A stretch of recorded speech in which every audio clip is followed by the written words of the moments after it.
extraordinaire. Regarde ce que j'ai trouvé en fouillant dans le bac de recyclage de la voisine.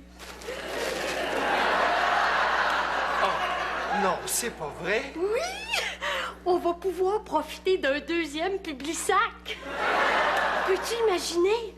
C'est comme de bénéficier de 14 jours d'économie dans une même semaine.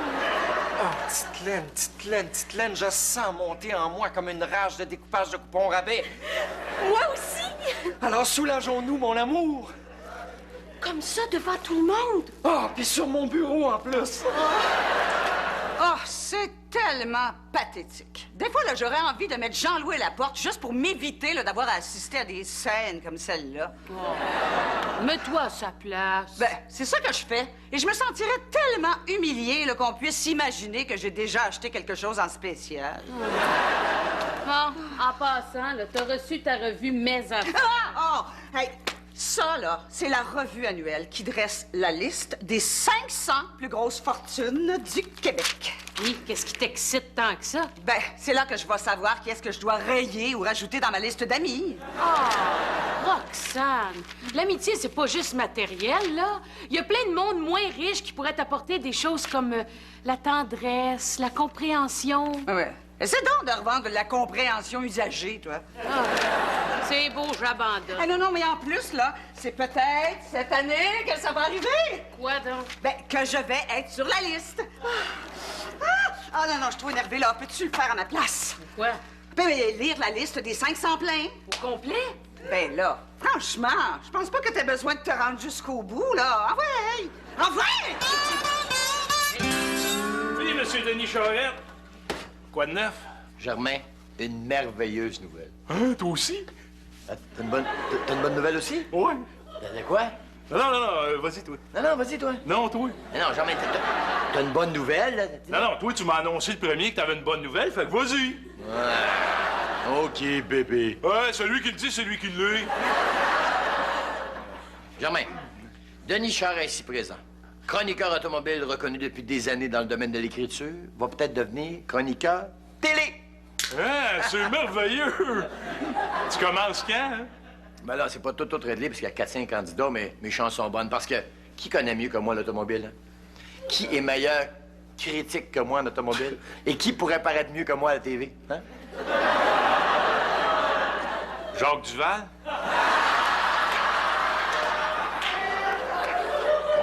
Son temps est fait. Ce serait le temps qu'il laisse sa place aux jeunes. Bon, t'as bien raison. Bertrand Godin ferait une bonne job. Non, jamais. Denis Charest, moi. Oui. Ah non, ouais, c'est sûr, tu ferais une bonne job, toi aussi. C'est quoi ta bonne nouvelle? Ah, ben, bien, Denis, figure-toi donc que ton ami de toujours, ici présent, pourrait te rejoindre bientôt dans le domaine de la notoriété publique dans le monde de l'automobile. Comment ça? Eh bien, la gloire a frappé à ma porte sous le déguisement d'un de mes clients. Un homme qui travaille pour une agence de publicité qui était désespérément à la recherche d'une image prestigieuse pour un produit non moins prestigieux. Lequel? Monsieur Bumper? Ah oui, puis t'as été retenu comme candidat? Non, Denis, j'ai été choisi. Toi? Oui, Denis. Permets-moi de te présenter la nouvelle image de Monsieur Bumper.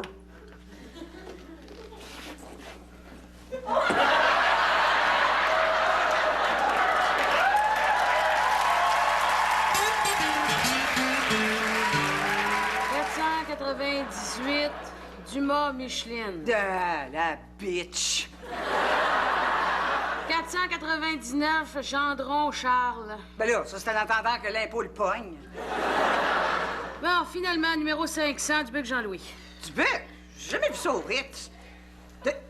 Dubuc? Jean-Louis Dubuc?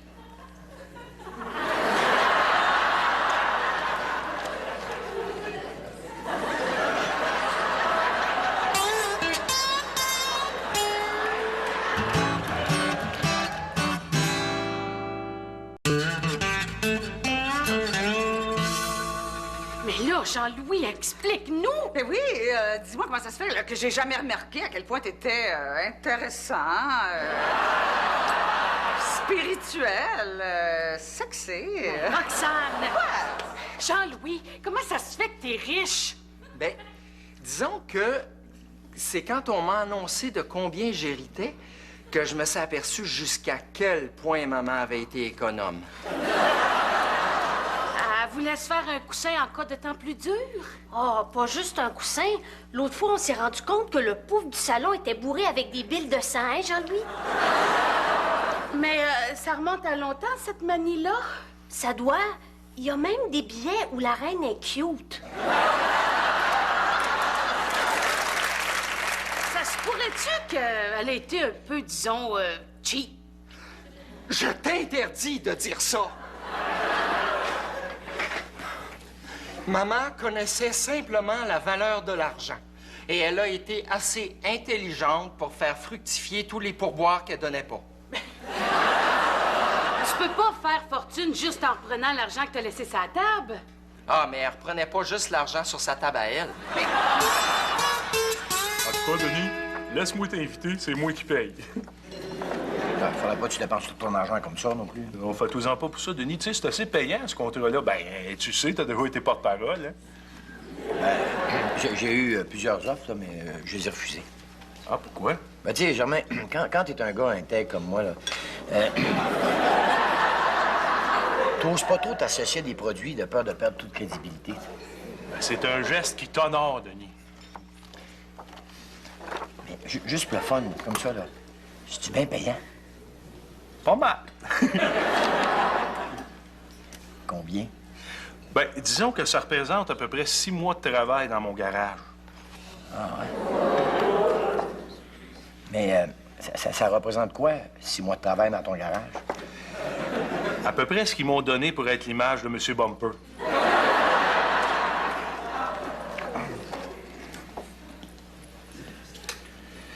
Denis, j'ai l'impression que tout le monde me regarde.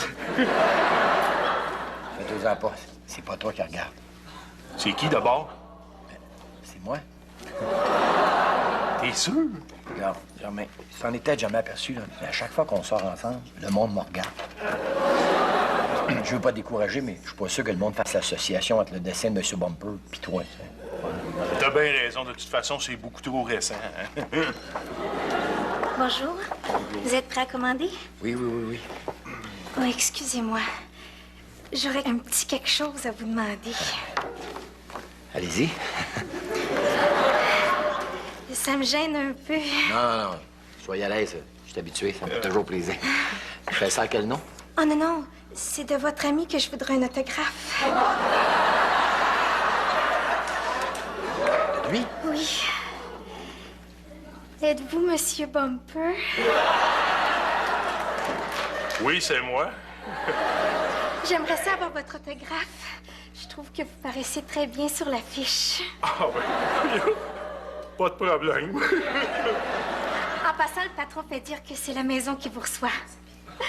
Ça arrive pas souvent qu'on reçoit une vedette ici.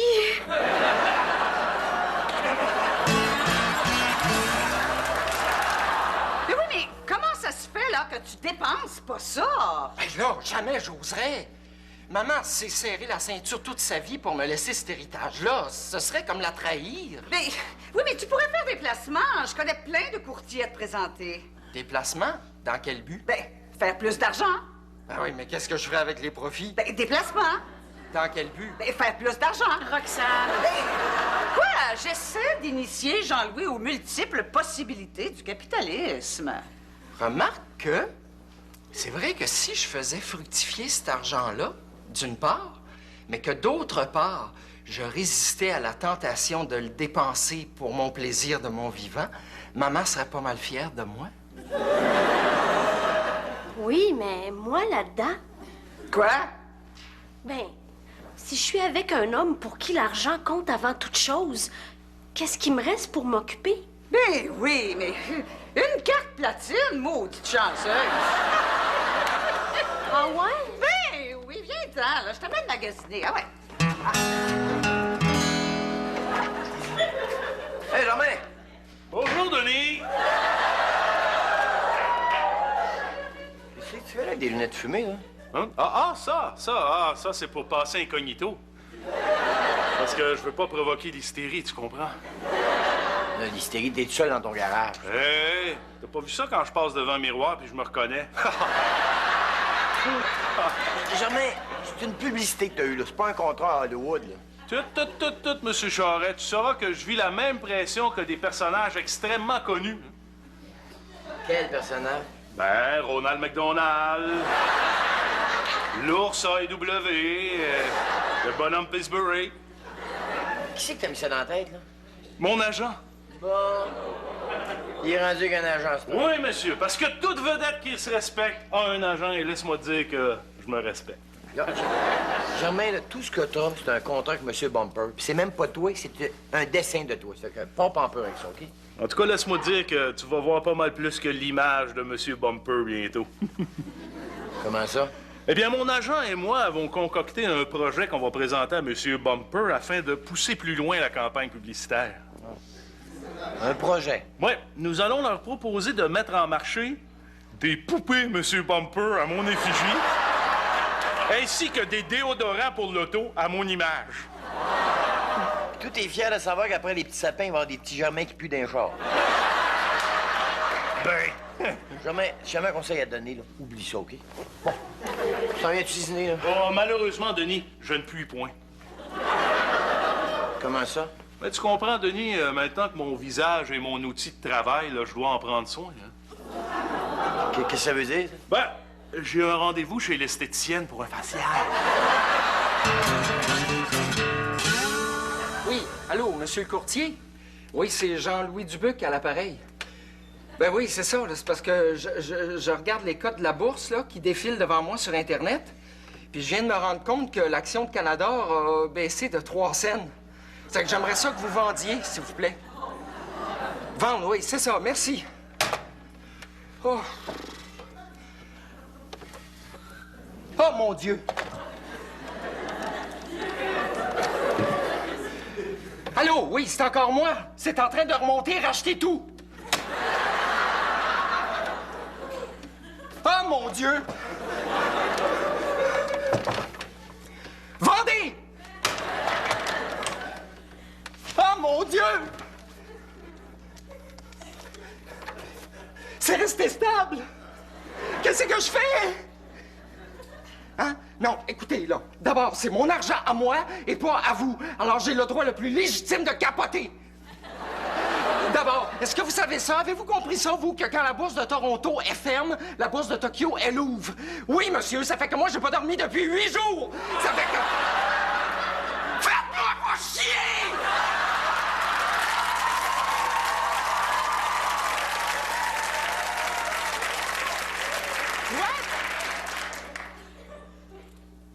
Ah, j'ai pas d'action de Canador? Oui, excusez-moi.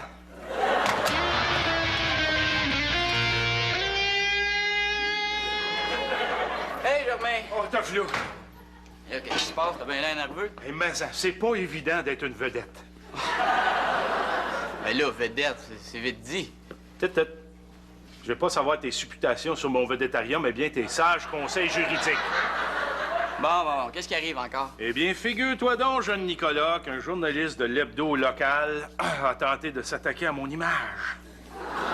Puis, qu'est-ce qu'il a dit de si pire? Il a écrit que j'enlevais le haut pour me faire bronzer. Mais là, me semble que c'est normal, hein? T'es un gars. Non, je suis pas juste un gars. Je suis un gars connu. Et visiblement, il a tenté de me nuire en écrivant de pareilles sottises sur mon compte. Et ce n'est pas tout, Nicolas. Il a également ajouté que j'avais réservé une piscine municipale pour moi tout seul, privant ainsi des gens ordinaires d'une saine baignade, et ça afin de pouvoir me baigner nu.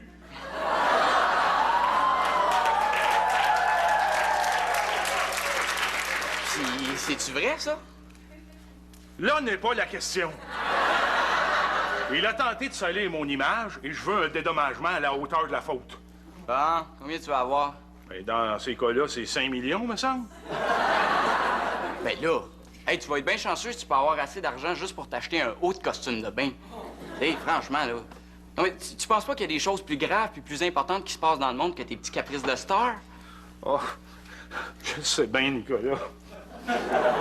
Je suis tellement mélangé là, depuis que je suis devenu une personnalité médiatique.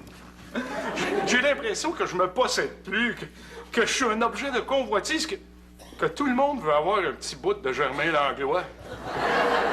Regarde, rassure-toi, moi, Germain, là, j'en veux pas de petit bout de toi. Jean-Louis?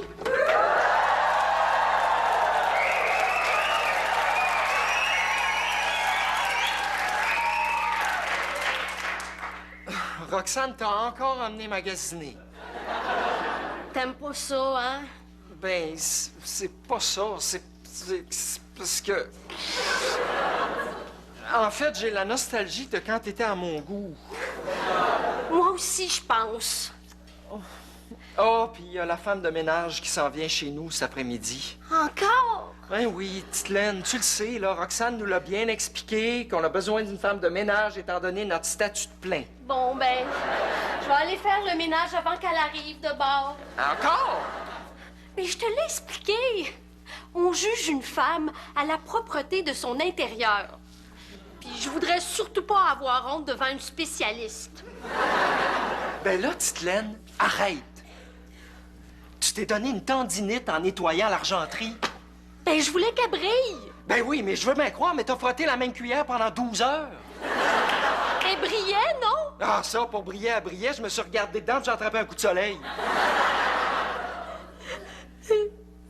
Oh, voyons, mon amour. Voyons, qu'est-ce qu'il y a? Jean-Louis, le fait d'avoir assez d'argent pour plus rien avoir à faire, ben, je pense que c'est en train de me faire un burn-out.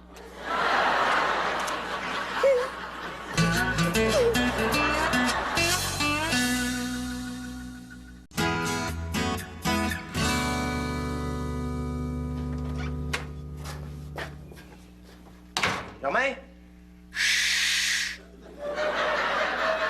Ils nous regardent. Qui ça? Ils sont là. Ils nous épient.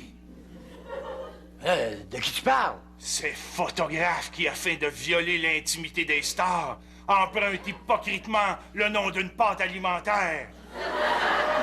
Quelle pâte alimentaire? Paparazzi.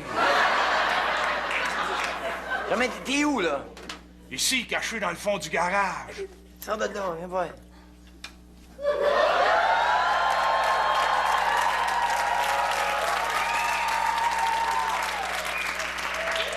Qu'est-ce que c'est ça? C'est mon déguisement, afin de fuir mes admirateurs qui me pourchassent. Germain, tu trouves pas t'exagères un peu, là? Exagéré, moi. T'aurais dû voir ça tantôt. Je suis sorti dans la rue, là. Tout le monde n'arrêtait pas de me regarder. Germain, calme-toi, là. Germain, je pense que t'as vraiment besoin d'aide, OK? Calme-toi. J'en reviens pas. Quoi? Jean-Louis Dubuc a commis un suicide financier et mondain. Qu'est-ce qui s'est passé? Bon, hier soir, moi et mes amis pleins, là, on participait à une soirée bénéfice pour un organisme de charité dont j'oublie le nom, là.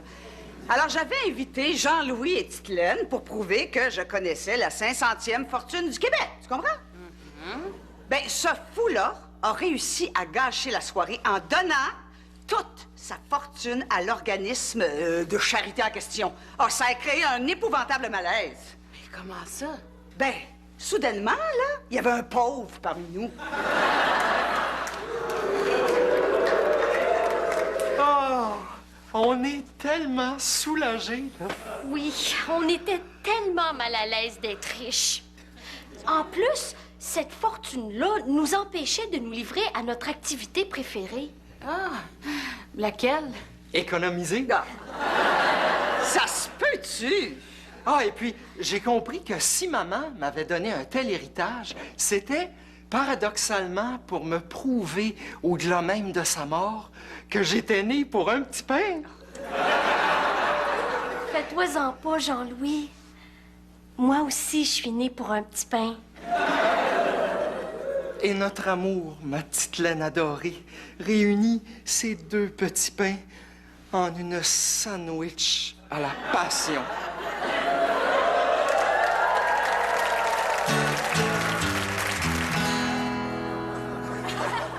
Bonjour, docteur. Entrez, entrez. Monsieur Bumper. Pas encore, hein? Ben, c'est justement pour ça que je suis venu vous voir. Depuis que j'ai été choisi pour être Monsieur Bumper, ma vie est devenue incontrôlable. J'en dors plus. Ah, je vois. Je me demandais s'il n'y a pas un petit quelque chose pour y me prescrire, que ça aille mieux. Oh non, non, non, non. Malheureusement, la médecine a ses limites, vous savez. Et dans le cas qui vous préoccupe, il n'y a qu'un seul moyen d'y remédier. Lequel? Abandonner votre carrière de vedette. Vous êtes pas sérieux? Oui, oui, oui. Je vous dis ça non seulement en tant que professionnel de la santé, mais en tant qu'individu qui a déjà vécu pareille situation. Qu'est-ce que vous voulez dire? Moi aussi, j'ai dû faire face à la pression du vélétariat. Évidemment, c'était dans mon jeune temps, où ma belle gueule m'avait valu l'opportunité d'incarner l'une des images les plus marquantes de la publicité. Mais malheureusement, tout comme vous, j'ai cédé sous la pression. Et j'ai dû me résigner à réorienter ma carrière. Mais pour quelle compagnie vous aviez accepté de poser? Uncle Ben.